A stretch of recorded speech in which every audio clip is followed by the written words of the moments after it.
this evening. You've given me the mic, but I have to bring my own glasses and my own light so I can read my notes. I am Amy Green, and I am on the festival committee that helped put this event on tonight. Thank you all very much for coming. We really appreciate it, and I hope you've enjoyed yourself. I also, since they did do the scary thing of giving me mic, I would like to just do a couple of thank yous before I introduce Tony, because I know that's why you're already here. I would like to thank the LaConner Chamber and the LaConner Chamber Board of Directors and Mark, their director, for presenting this event for us. I especially would like to thank our roaming raven, Lisa Judy, who's the chairperson of this event, and pulled it off. She did an absolutely wonderful job with her committee. And then we also have a few sponsors I'd like to acknowledge and thanks. We have Katie's Inn, the Skagit Audubon Society, the Fine Feathered Friends, and the Pacific Northwest Quilt and Fiber Arts Museum, which has a great So I read Tony's bio, and to be honest, it's a very long, very impressive and inspiring bio, Tony. And I thought, I learned a couple of things, but it might be better to just tell you TonyAngell.net. And that's Angel, A-N-G-E-L-L. I did learn a couple of things. One is he's older than me, and I really like that. The other really big thing for me, and I'm embarrassed to admit this, but I'm going to admit it, I only knew Tony and Tony's name through his books, House of Owls and In the Company of Crows and Ravens. I didn't realize that Tony was also an artist, which is a very predominant part of his life, obviously. And so I'm really looking forward. I know some of his slides tonight are going to show some of his artwork, and I'm looking forward to hearing him talk to us. Tony.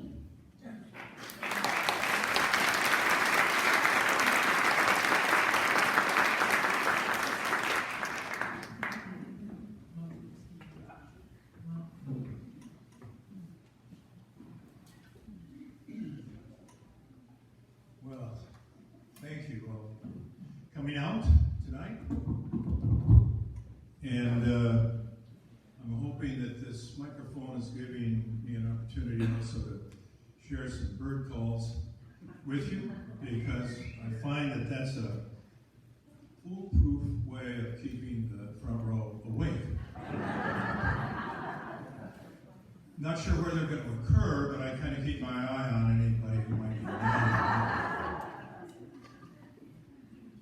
You know, you don't really know where to begin when you look around at this extraordinary area we're living in here, particularly this time of year when this horde of wonderful feathered species comes down to winter along the floodplains, all the way up. At one time, all the way down into the southern sound, but a lot of those species no longer can occupy an area. They're taken over by industry.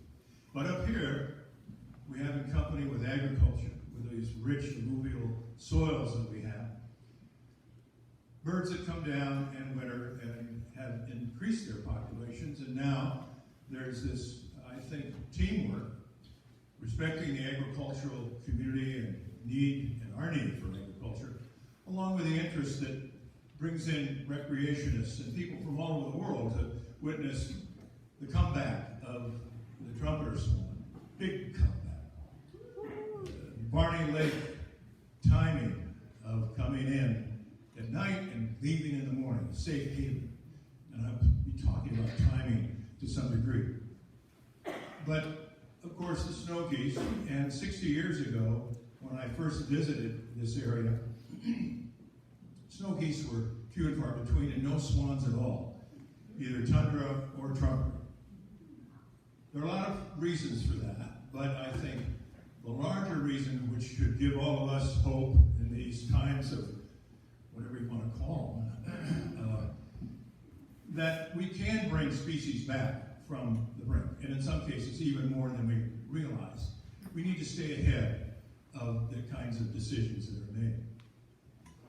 Well, I wanted to begin tonight and focus largely on the crows and ravens that headlined this program, although I'm going to feature this new book that came out, a collaborative book with a writer from Germany, Mark Haber.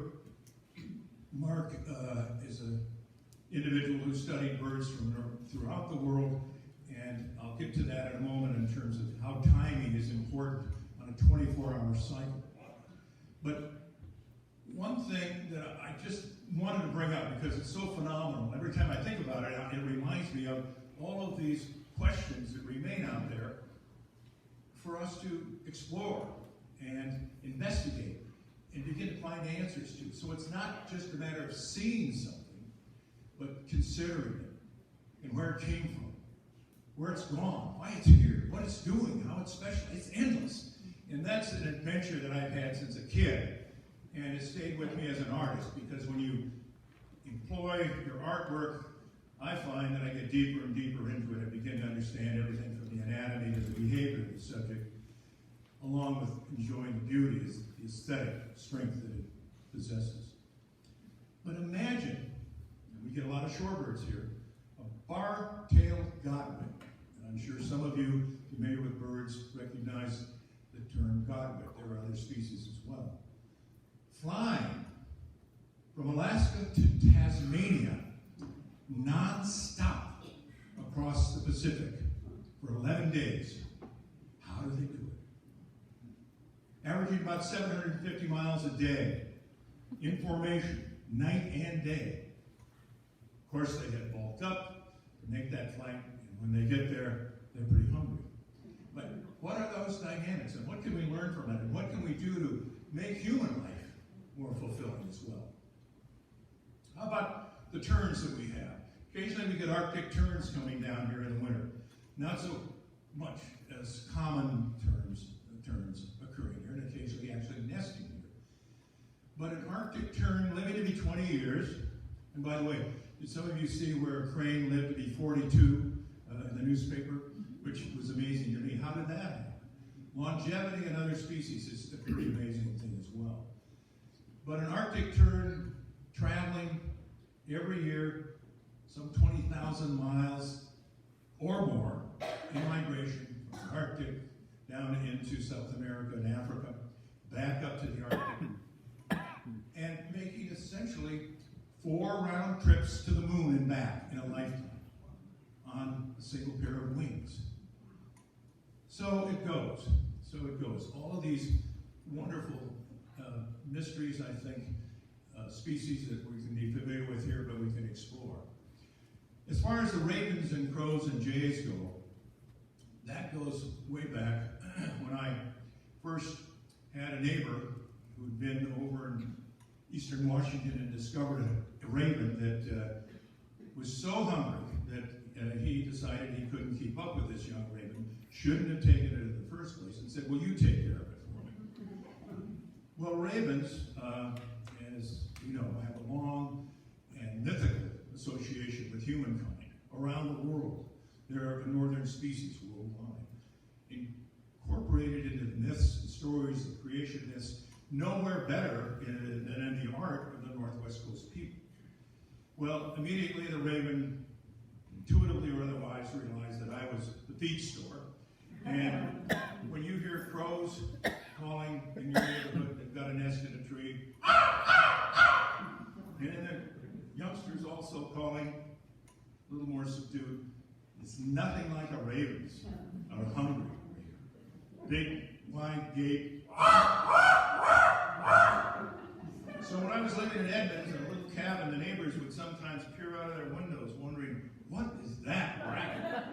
And even more so after the raven began to fly on time every morning to investigate the neighborhood and return. This was the same raven macaw that discovered what would be, I think, something you could observe in the birds around. The timing of greeting other ravens. There are exchanges. And the greeting call that my raven macaw was adopted from the greeting call that I gave macaw every morning when I would let him out for a flight around the neighborhood. And then eventually a year, I would say, hello, macaw, hello, macaw. And the bird felt that that was my announcement, pronouncement, and greeting. And eventually adopted the same call. And although it was a little bit of a struggle, produced a not Tony, but it suited me just fine. After 2 years, macaw had enough of me and decided it's time to go out and meet some real ravens, and eventually adopted and adapted to the region up here. I'm certain I've seen it on a number of occasions. So if you go out and see the ravens in their natural habitat, many of them will start their day with a pronouncement, a greeting to other ravens. But moreover, where we have a place on Lopez Island, every morning at a particular time as the sun has come up, the raven will sally out of the forest and begin what is a greeting call and a pronouncement call. Well, this is mine. This is where I live. Who's here? Anybody? And very distinct from an assortment of maybe 16, 18, or 20 other calls that ravens possess. I'm not going to attend some of them because I have tried it and actually choked. But they're exquisite. They're imitative, they're aggressive, they're suggestive, and they also can be, in terms of calls, indicative of how they might feel about you. As the greeting call with macaw was, but also the disgust that I've been greeted with some of the ravens when I try to imitate them on the island. It's like enough. Well, there was a picture apparently in the newspaper where I'm standing next to one of the ravens sculpture that I had done, and it's entitled The Emissaries. And the degree to which this would involve timing or responsibility in a wild community, who knows? But historically, there were cultures that used crows and ravens to determine what was going out in the world, and then the ravens would come back and tell them what was happening. Particularly so with the Clinton and the Haida people. They would train an individual in the tribe to become a witness to the ravens, who would understand the calls. And Franz Boas, an anthropologist of some renown that you may be familiar with, described this, and again, a dozen or more distinct calls that would announce strangers coming. Strangers coming. And of course, the ravens were residents in the camp. Everybody was familiar with one another. Fish are in. Salmon are running. Storm is coming. And to the degree that that tradition has continued, I'm not certain, but in any event, it's indicative of this interspecific communication that can occur. That emissaries piece that is up at Mount Baker, it's 12 feet by about 7 feet across, a pair of ravens. And this is often a story that I seek a little bit of forgiveness for, because I have this, some people call it strange habit of assuming accents of people that I'm familiar with and I admire, speaking English. So if you can imagine 6, 7 of us from around the world being up in Cordova, Alaska, out on the Copper River Delta, some from Russia, they were from Spain, Germany, South Africa. These were artists that were brought together from Artists for Nature to document that area, which we did in a book. University of Washington published it about 20 years ago. In any event, we're standing out there on this wild delta, and if you've ever been up in that area, it's like it's beyond words. Where do I start to describe it? The glaciers over here, towering peaks, and this spread, as big as the Skagit is, the Copper River is an order of magnitude larger, going on and on with all these rivulets going through.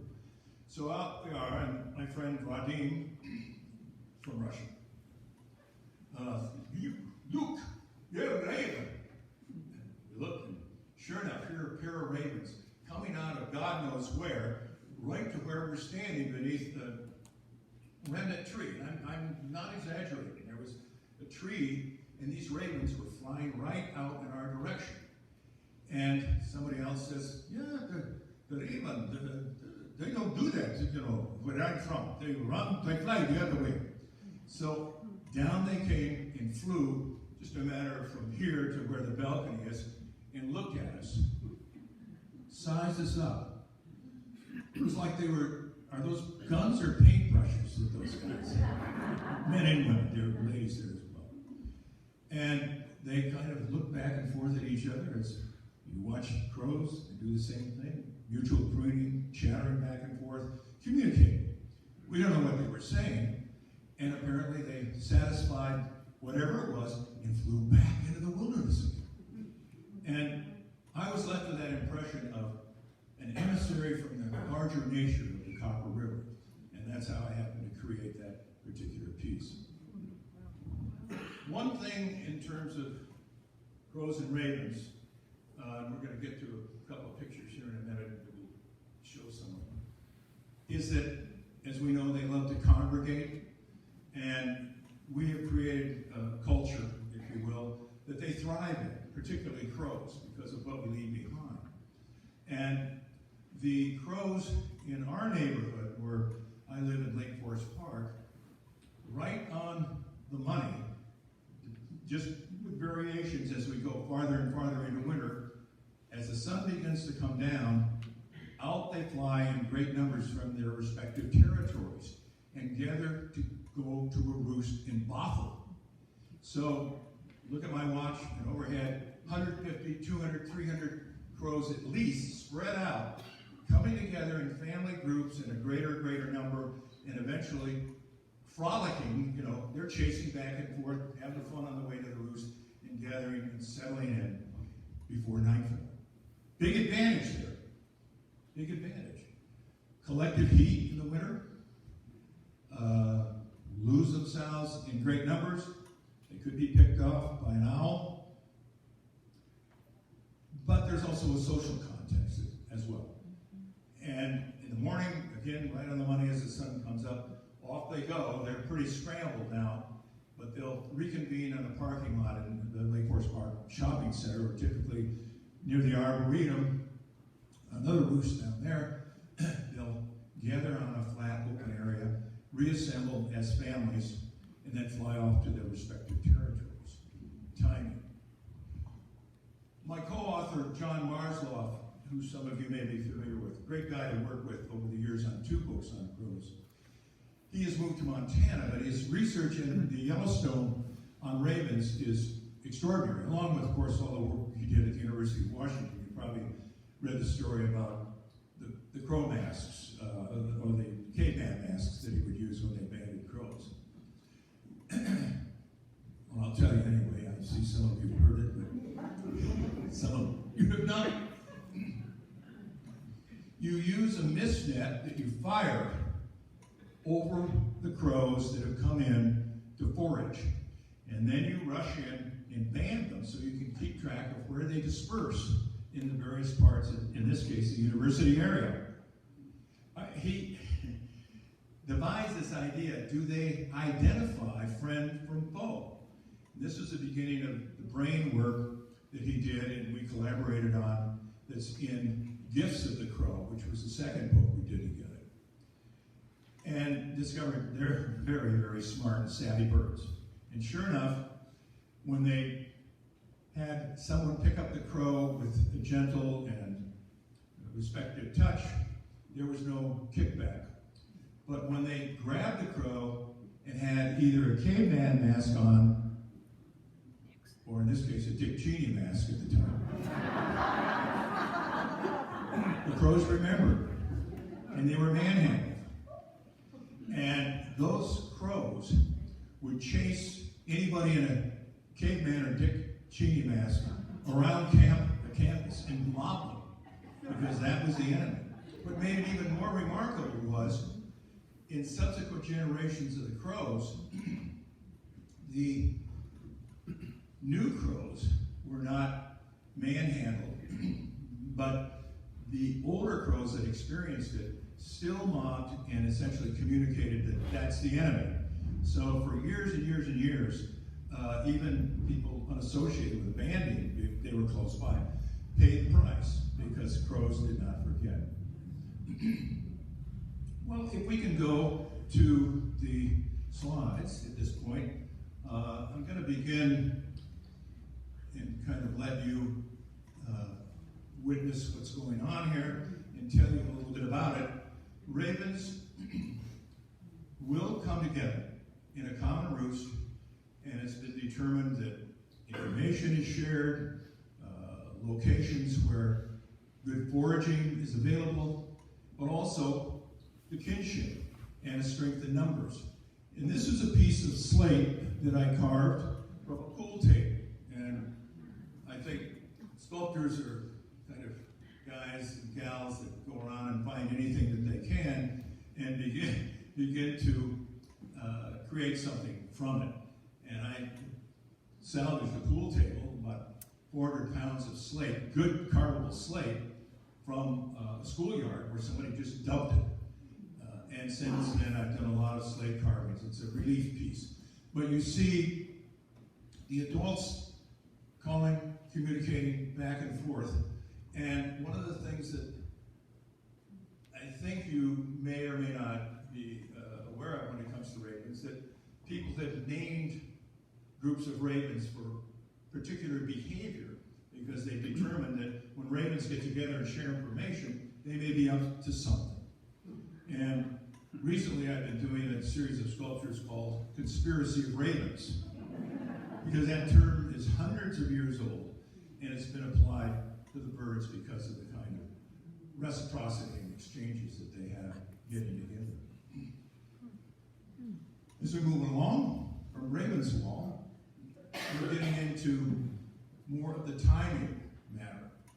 The Raven's Wall would be at a roost at night, and I've been touched since I was a kid, looking out of my folks' den window, just as the sun came down, and a tiny western screech owl would emerge from its roost. I think I was probably about 7 years old. Caught my eye. And I went out, and on the money, this owl would emerge from wherever it was roosting. I never did find the roost, but it went on for many, many months. And get an orientation of what was going on around us, not unlike we do when we wake up in the morning and we get a cup of coffee or tea or something and take stock of what's ahead. The emergence piece is essentially what I witnessed as a kid, and these are the kinds of things that remain with you. When I wrote the book, House of Owls, and did the illustration, the same thing was going on in our yard in Lake Forest Park, where I had a nesting box. Initially, the male in the morning, not the breeding season, but would go out and emerge from a roost, in this case the nesting box that I put up, and begin to take stock and declare itself that this is our territory. And there was some competition with other owls at the time. But that gesture is, to me, a common moment that we can have. You know, I kind of understand what's going on here. And when we have those common moments with other life around us, other species, of whatever they are, I think it gives us an allegiance and an alignment and a camaraderie that otherwise would be missing. Okay.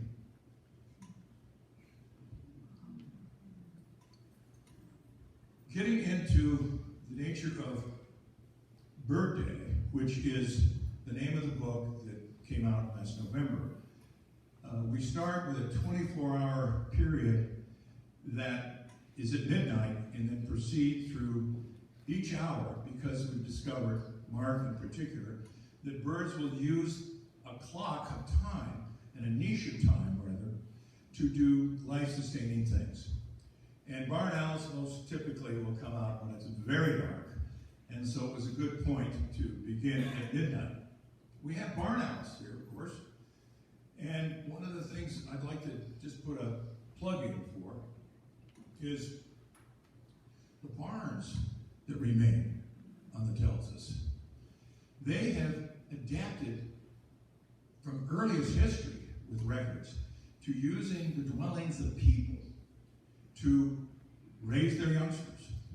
And I had a heyday as a kid when I used to sneak into Universal Studios in the valley where I grew up and get into those old western towns that they had at Universal at the time. This is a long time ago. It's long before entertainment center down there. And almost every other structure had a pair of owls or had been there raising youngsters. It was a pretty innocent time. I was probably about 11 or 12. My mother wondered where I was all day and told her I visited the studio. I didn't tell her I had to climb a fence to get in there. But it was beneficial. And those structures, those owls are interdependent. So when we tear down a barn, as was torn down at Stanwood, the Nature Conservancy site, the barn owl lost its nesting site. And it was too bad if it could have remained. It was something perhaps of a hazard to have it on the site. And we moved into the midnight image of one of the book illustrations.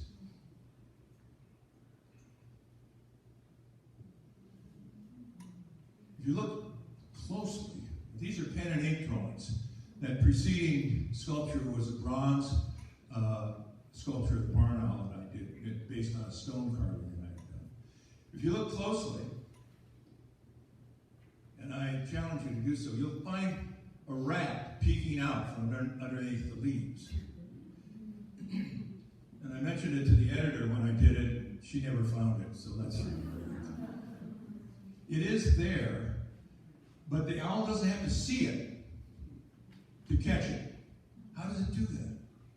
Roger Payne did a study at Cornell about 40, 50 years ago, where a barn owl in a totally dark room could catch a mouse by orienting its hearing in their asymmetrically positioned ears so it comes in equal and it's on a straight line to where the mouse is. And those exceedingly long legs and broad stretched toes will allow it to plunge into the leaves and also stretch and follow the sound and catch the mouse. Great gray owl does the same thing, same arrangement of asymmetry on the skull. Not all owls have that. And the great gray will plunge down through a covering of snow and maybe catch a wintering vole, a lemming, voles in particular, underneath the snow in one of their channels beneath there, because it can hear it, but it can't see it, and it will plunge in. So that niche of time of night, in the case of the barn owl, allows us to move on to another dark time in the early morning. And these are not all 24, so we move ahead. The oil bird, its strategy is echolocation, rather than, well, of course that's hearing, rather than sight, to go into these totally dark caves and find its specific, and we're talking about South America, its specific ledge and location in the company of all these other birds. Well, it goes in there at a period of time when it's protected at night and specific for roosting and then eventually raising their young, and then goes out during the day to forage. And the reason it's called the oil bird is because at one time they were collected and rendered for the oil in their flesh. They eat oil palm seeds, and lamp oil was made from the oil bird. It's not a practice any longer, and their numbers are increasing. But again, it's interesting how these strategies in time and location are employed by, in this case, hearing in both the owl and the oil bird. Move farther ahead into the wee, not the wee small hours. Let's go about 3 or 4 o'clock, dark outside. Now we're in the jungles of New Zealand, and the kakapo is on the prowl. Biggest of the parrots, not in length or wingspan, but in weight. It's a great roly-poly, happy-go-lucky parrot that walks rather than flies. And in this case, at a precise time, it goes to a lek. And a lek is where birds will display and compete for attention from the males, for the attention from the females. Climb up the side of the hill and begin its particular call and display. But when people are going out to study the kakapo, they go at a time when that particular species is known to be rummaging down through the brush. That's what I wanted to try to convey in the drawing, and that's where, again, collaborative work, an opportunity for me as an artist to work with what the scientist describes, and then I can compose it in a way to suggest getting the accuracy on the species of the plants that are there, what that bull-like little, not so little parrot can do by pushing down through the understory. No predators in New Zealand, when this species evolved. Since then, predators have been introduced or somehow or another arrived in portions of New Zealand, but not where the kakapo is protected. They've removed any competitors that could be predating on the kakapo, and it continues to get along just fine. Okay, the sun is just about coming up now. And this niche in time is probably a critical hour, just as the birds who built the nest and laid the eggs are returning to the nest. They may not have occupied the nest during the night. They covered the eggs. It was not so chill that they were destroyed. So the hermit thrush in the willows, along the banks of the Skagit, is off the nest, and the cowbird comes in very quickly for 20 at the outside, more likely a 5-minute visit to lay a single egg, or possibly 2. And then when the owner of the nest returns, typically because the eggs are about the same size, there's no capacity to distinguish between the two. This parasticizing is unique to cowbirds and the European cuckoo. We'll see a cuckoo in a moment. But again, timing is essential. That little niche period of time to get in, put the eggs in the nest, and get out.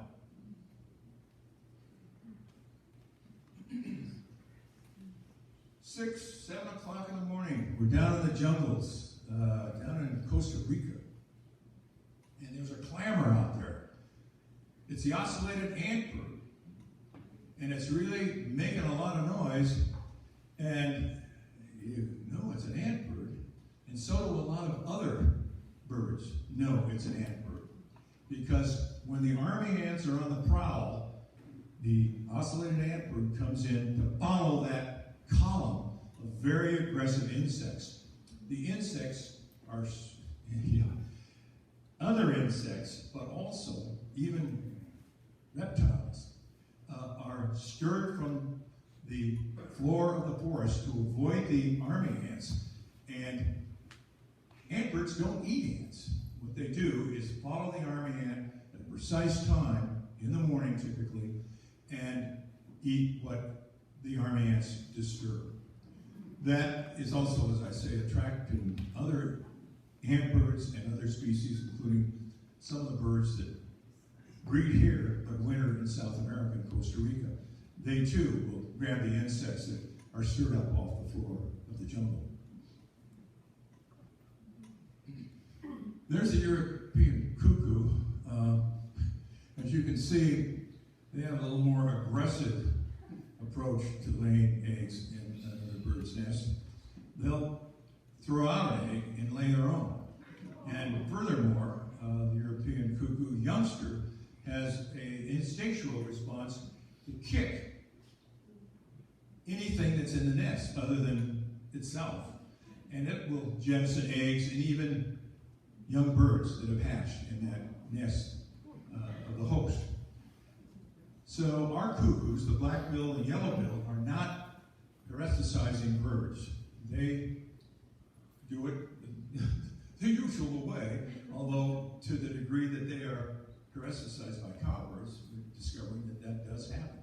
But this is the European cuckoo, again at a precise time in the late morning when the occupant or the adult of the nest has gone out to forage.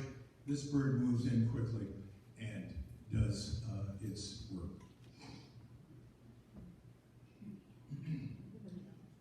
The standard winged nightjar should kind of conjure up something familiar to you, because our common nighthawk is a close relative, same order of birds, as this standard winged nightjar. We don't have the elaborate standard that comes out of the wrist that this particular bird does, but in any event, it's a bird that comes out as it begins to darken in the day and starts to forage on insects, but it can still be seen by other nightjars.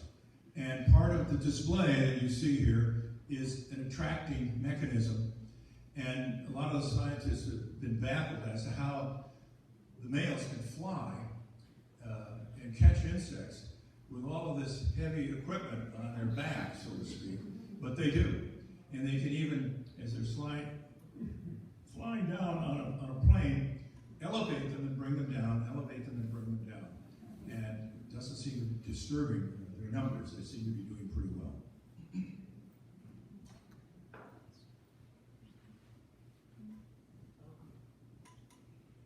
I didn't get that picture. Okay, don't worry about it. Yeah. That was actually the picture you didn't see. Well, let me describe it.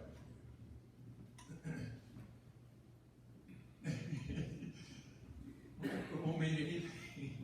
Actually, it's a sculpture of a nighthawk in bronze flying, our common nighthawk, flying with his mouth open after a moth that's out in front of him to complement the nightjar.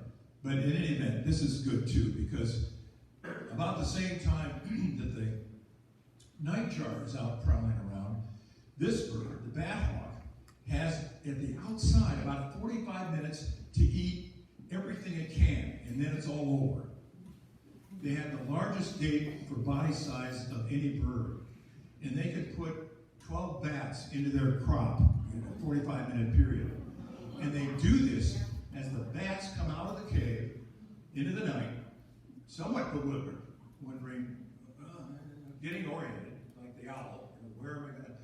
And that moment, they're vulnerable. And the bathhawk can catch them on the wing, retires for the night when it gets dark. When it does the rest of the day, who knows? It just takes it easy because it's got 12 bats that it has to digest. It's busy.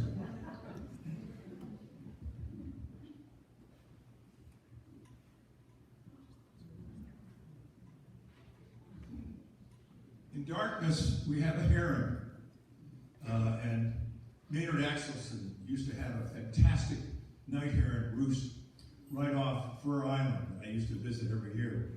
There must have been a dozen or more of these night herons there that would be breeding nearby, but they had a roost together.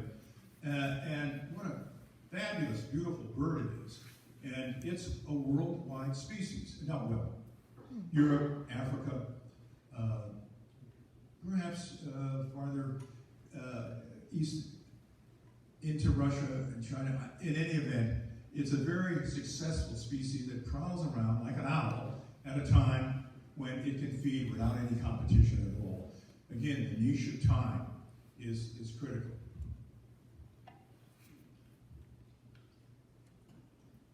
The Cook's petrel, I don't know whether they're going to change its name or not.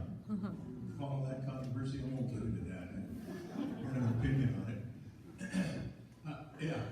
I think knowing a little bit about the species and the name of the species, and sometimes they come together because there's quite a story there, and some of it isn't so happy.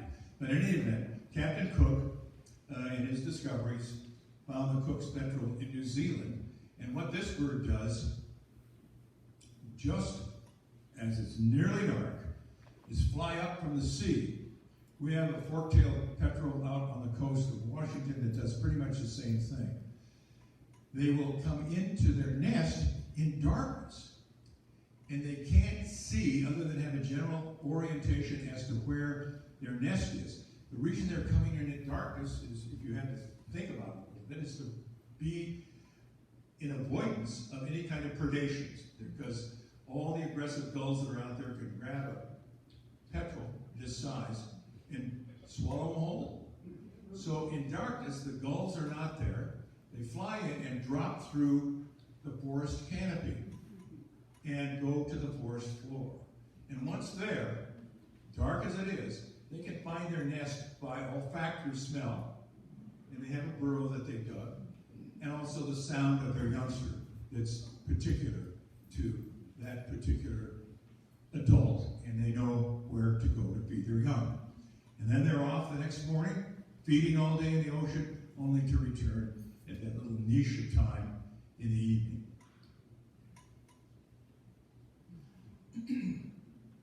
Well, last but not least, birds have created niches within the last 100 years that are kind of fascinating, because otherwise they might not have made it in a particular area.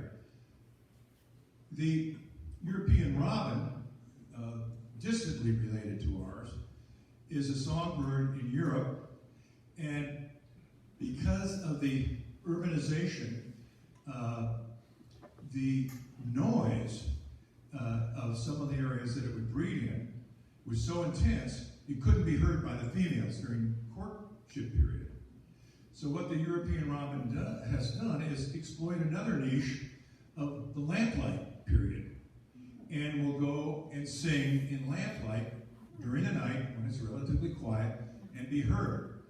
And not only that, that number has increased in part because it doesn't migrate to Africa any longer like it used to, because the urban climate is warmer and more supportive of bird life. And you can imagine the other thing that's helpful: bird feeders.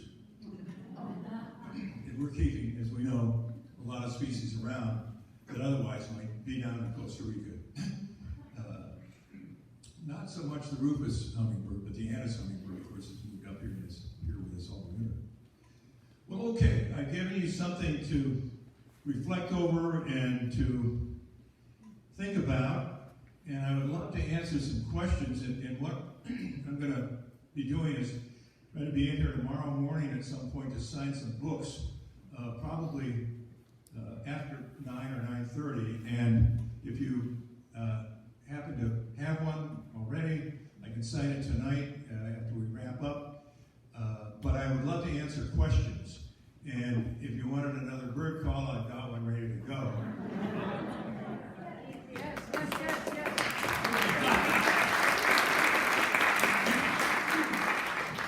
Well, it's a favorite and it's an easy one. That's why I'm doing it. But the subject has me shaking in my head. Maybe it's head as well. The barn owl. Yes. And I gave a talk a couple weeks ago. Somebody asked me my opinion of the shooting of 300,000 barn owls to save the spotted owl. Well, you're shooting the messenger Forest Service. It can reduce the impact of the invasive birds into what little remains of the spotted owl's territory. But unless you have these preserved, protected, restored, whatever you want to call it, corridors of ancient forest, here you have the spotted owl that is so adapted to everything in that ancient forest, it doesn't do well in a disturbed forest. Well, we've seen them out there. Well, sure, the youngsters disperse out there, but they don't survive. So part of that plan, and I wrote a letter to the editor of the Times about it, should be a corresponding plan to restore these corridors wherever possible, and to at the same time be very cautious and thoughtful about how you go out and start killing owls. Because the difference between a spotted owl and a barred owl is very small. And Barn Owl's bigger, more aggressive. It's out of the east. It's come west over the last 75 years, exploited everything we had here, including the rodent population that has increased with people. But it made its way west, and it brought with it all this aggressiveness that it had evolved over time, but not so the spotted owl in the relatively tranquil, quiet, secluded ancient forest. So when we're spending the night here at the KDN, nice place, dandy, well, it's a fantastic town. By the way, I'm not going to forget it, but if you haven't seen the extraordinary presentation show exhibit at the Quilt and Fiber Museum up here on 2nd Avenue, we were in there earlier twice, and it's breathtaking. And it's breathtaking. It's also mind-boggling in terms of how some of these beautiful, beautiful tapestries and weavings and presentations were done. So we're up at the KDN, and we're getting a quick briefing on what we can see and hear. And yeah, it's great. Yeah. Well, if you really listen, you might hear a barn owl, and they sound like. And I said, "Oh, you mean?"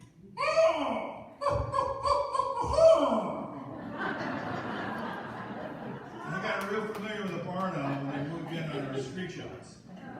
And when anything, they weren't very convinced by my aggressive.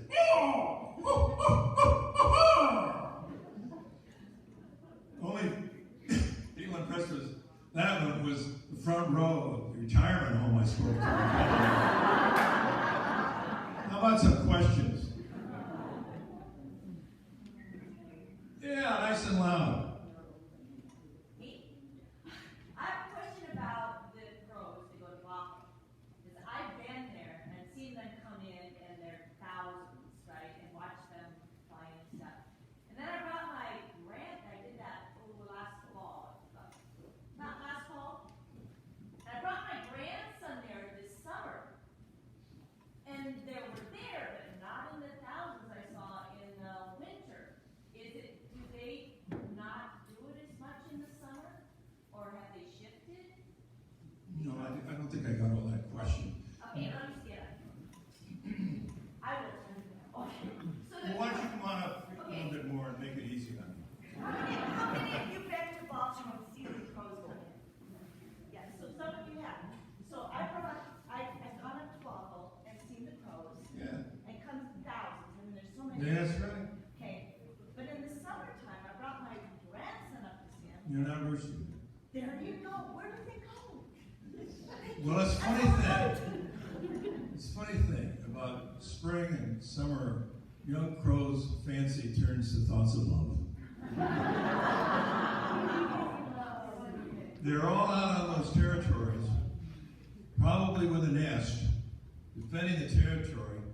And once the youngsters fledge, they'll follow the parent around, and sometimes they'll stick with the parent all the way through subsequent years and become helpers with their parents, because the parents already have a territory where they've nested, and they advantage. Of course, we don't do anything like that as humans. But it's a spring, and they're out in their territories taking care of their young, and that's often where you hear people report to the newspaper they were attacked by a crow. And typically, there's a young crow somewhere they don't see, and the parents trying to drive them off. Same with the owls, too, for that matter. Yes, sir. Can you do a sound of a black-crowned night heron? I can't. Can you? No, I've never heard that. Yeah, I can. I'll see if I can master it at some point. But herons have wonderful sound. Great blues croak across the lake and across the bay, and carries beautifully. The great horned owl, not as abundant as it used to be.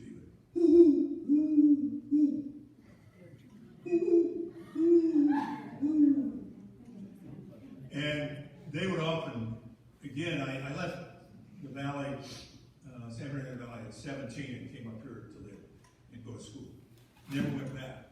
And the valley disappeared right out of my eyes because of all the changes down there. But until that point, there were owls in abundance, mountain lion, condors. What a place, for a kid to grow up. And also, either be given the freedom of a mother who said, "Oh, of course, you can go out of the house and just be home for dinner," so to speak. And then thinking back later, that she may have been saying, "Get out of the house. Stay as long as you want. Don't worry about it."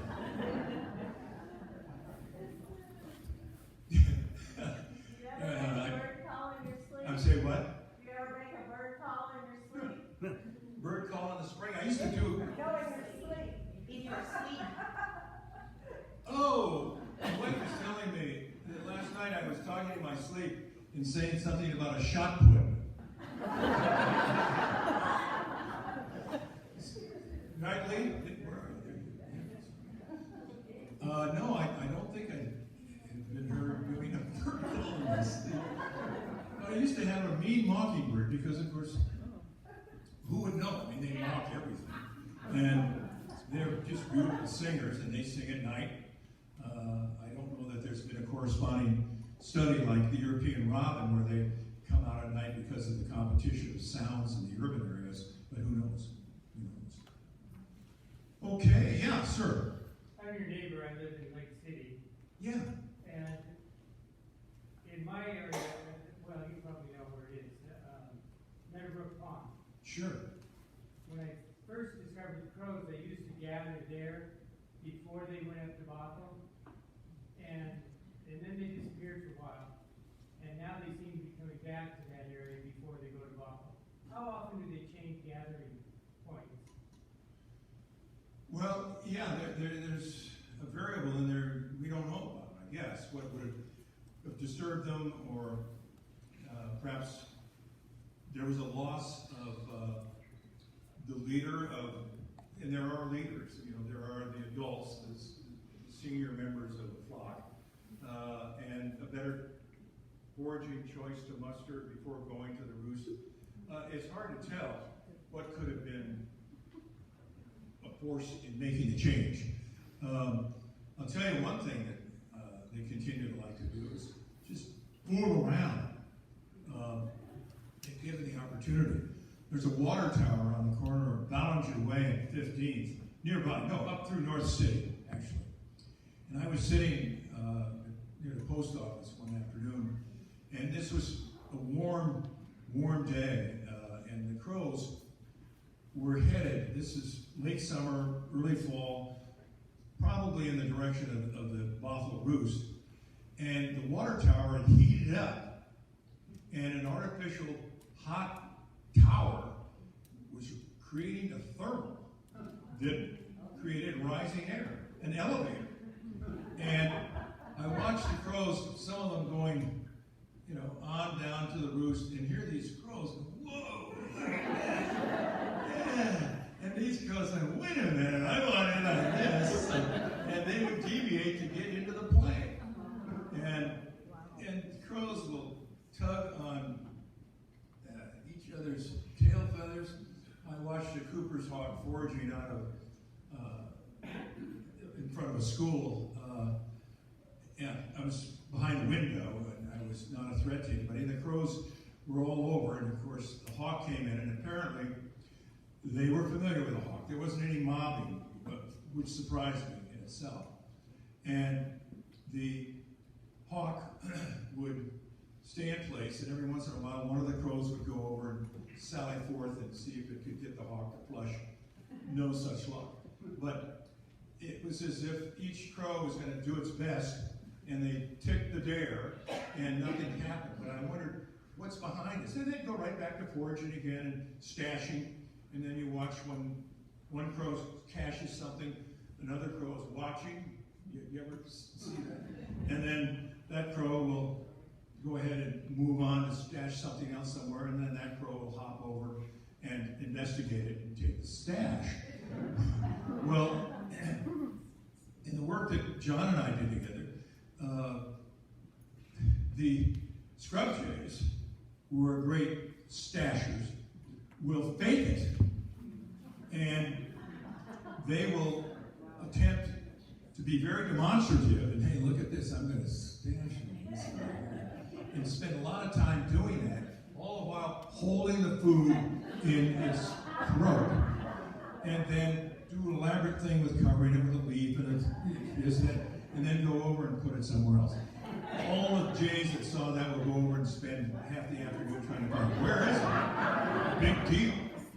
These are, the Corvids right up there with parrots in terms of intelligence. And there are different kinds of intelligences. And again, that's asking the questions, what are they thinking?